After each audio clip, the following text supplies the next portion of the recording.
এখানে সেকুলারিজম থাকার কারণে এবং আমরা দীর্ঘকাল পর্যন্ত এটা দ্বারা প্র্যাকটিস হওয়ার কারণে আমরা এটাকে নিজেদের অজান্তে কিন্তু গ্রহণ করে ফেলেছি। যখন আপনি ইসলামী হুকুমত যখন কায়েম হবে, এটা মডিফাই করে মানুষের জন্য কল্যাণ, স্থায়ী কল্যাণ এবং যেখানে জুলুমের শিকার হবে এরকম জায়গায় যদি আমরা নিয়ে যেতে পারি, তাহলে বাংলাদেশের মানুষ প্রকৃতপক্ষে তাদের সুখ শান্তি নিরাপত্তা নিশ্চিত হবে। এই জন্য আমি আজকে বিজ্ঞ আইনজীবী ভাইদের বলব, আমাদের যেহেতু নারায়ণগঞ্জ মহানগরীর দুইটা আসন 4 এবং 5, এই দুই জায়গায় জামাত ইসলামী অন্যান্য নারায়ণগঞ্জ মহানগরের আরও 3টি আসনের পাশাপাশি এই দুই জায়গায়ও নির্বাচন করার জন্য সিদ্ধান্ত সারা দেশে আমরা বলতে চাই, জামাত ইসলামী যে মজলুম সংগঠন, জামাত ইসলামী যেহেতু মানুষের উপর কোনো জুলুম নির্যাতন চালায়নি, মানুষের একটা কনসেপ্ট, জামাত ইসলামের প্রতি মানুষের একটা পজিটিভ কনসেপ্ট আছে কিনা ভাই? এটি মাযহারুল ইসলামের যুক্তির পরে যারা একটু দুর্বলমান অবস্থা ছিল, জামাত কি যুদ্ধ অপরাধী না, আপনারা আইনের লোক, এগুলো কথাগুলো বলা লাগছে। হ্যাঁ, এই যে আমাদের মধ্যে কনফিউশন ছিল, প্রতিটা বিষয়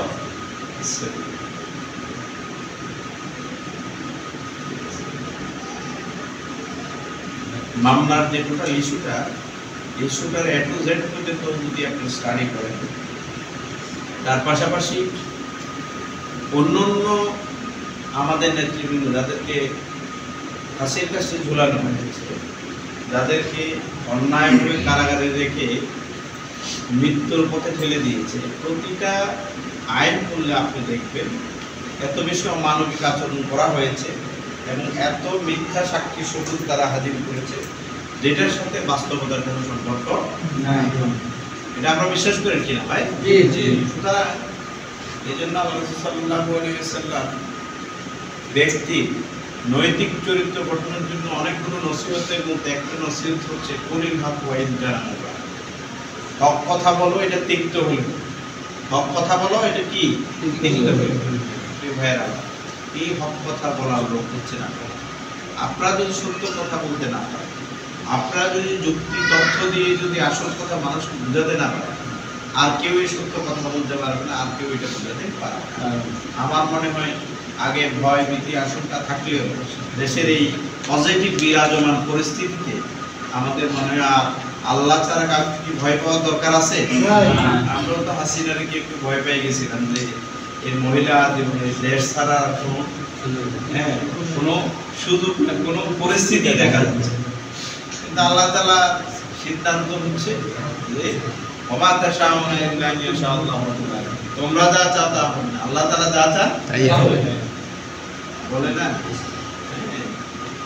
কারো যখন পরাজয় হয়, এই পরাজয়ের নজির হচ্ছে সে পরাজিত হওয়ার সকল রাস্তা বন্ধ করে, কিন্তু যে পথ দিয়ে পরাজিত হবে না সেই পথটা কি বন্ধ করতে কি হয়ে যায়, ভুলে যাবে।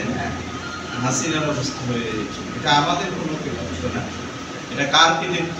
আল্লাহ। সম্মানিত ভাইয়েরা, তো সেই জায়গা থেকে আমি আজকে যদি কেউ আমাদের ভাই বোনদের মধ্যে আমাদের নির্বাচন নিয়ে আপনারা কালেকটিভলি সবাই মিলে আমাদের কি করা উচিত, মানুষের কাছে যাওয়ার জন্য, মানুষের কাছে কোন বিষয়গুলো আমাদের উপস্থাপন করা দরকার, বলা দরকার, কোন বিষয় নিয়ে কথা বললে আমাদের একটা গণজোয়ার তৈরি হতে পারে।